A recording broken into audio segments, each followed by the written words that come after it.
நம்மள 3 மொழி கத்துக்கன்றான் மும்மொழிங்கிற பேர்ல. சரி, இவன் ஆள்ற மாநிலம் எத்தனை மொழி ஆட்சியில இருக்கு, எத்தனை மொழி?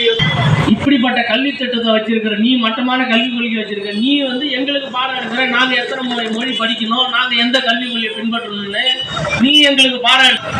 ஒரே நாடு ஒரே மொழியா, அதாவது ஒரு நாடு தான் இருக்கணும், மாநிலங்களே இருக்கக்கூடாது. தமிழ்நாடு, கேரளா, ஆந்திரா, பீகார், பஞ்சாப் எந்த மாநிலங்களுமே இருக்கக்கூடாது. அதுதான் ஒரே நாடு ஒரே மொழி. ஒரே நாடு ஒரே மொழி. இரண்டாவது, அதாவது தமிழ் மொழி. இரண்டாவது மொழி இணைப்பு மொழி, அதாவது ஆங்கிலம். மூன்றாவது ஒண்ணு திறக்கணும்னா ஒரு ஆஃபர் போடுவான், பை ஒன் கெட் ஒன் ஆஃபர்னு போடுவான்.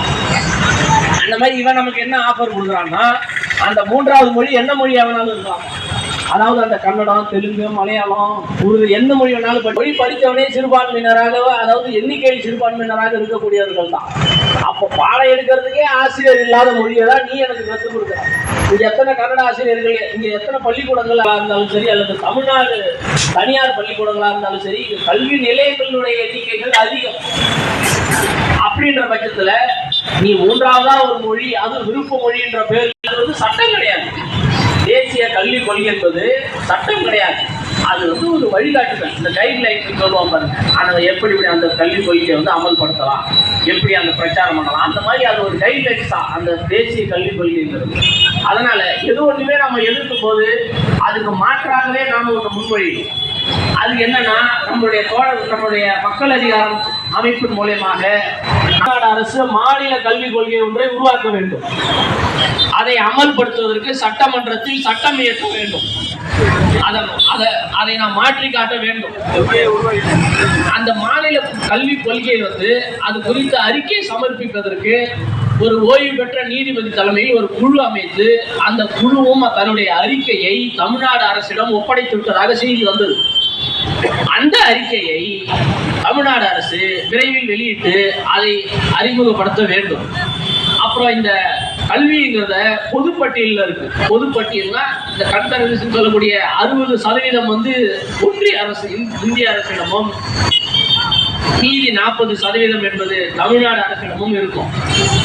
இதை தமிழ்நாடு வசமே 100% ஒப்படைக்க வேண்டும். அதனாலதான் நம்ம அவங்ககிட்ட நிதியை கேட்க வேண்டிய நிலை இருக்கக்கூடியது தோழர்களே. எனவே நம்முடைய தோழர்கள் என்ன செய்ய வேண்டும் என்றால், மக்கள் அதிகாரம் போன்ற பொதுநல அமைப்புகளுக்கு நம்முடைய குரல்களையும் நம்முடைய கரங்களை வலு சேர்க்கும் விதமாக தமிழ்நாடு அளவில் எங்களுடைய மாநில இயக்கமாக இருக்கிறது.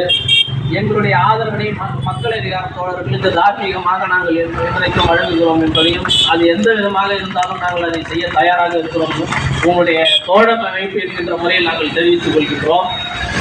மேலும் எனக்கு இந்த வாய்ப்பை அளித்த, எங்களையும் அழைத்த தோழருக்கு தோழர் அவர்களுக்கு எங்களுடைய நெஞ்சார்ந்த நன்றியை தெரிவித்துக் கொள்கின்றோம்.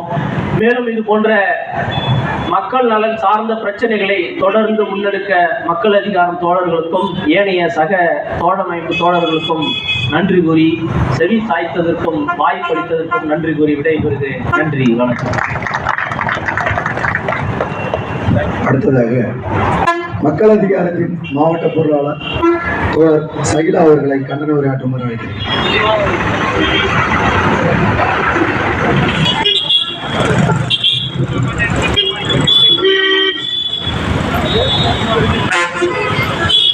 எங்கள் வரி எங்கள் உரிமை.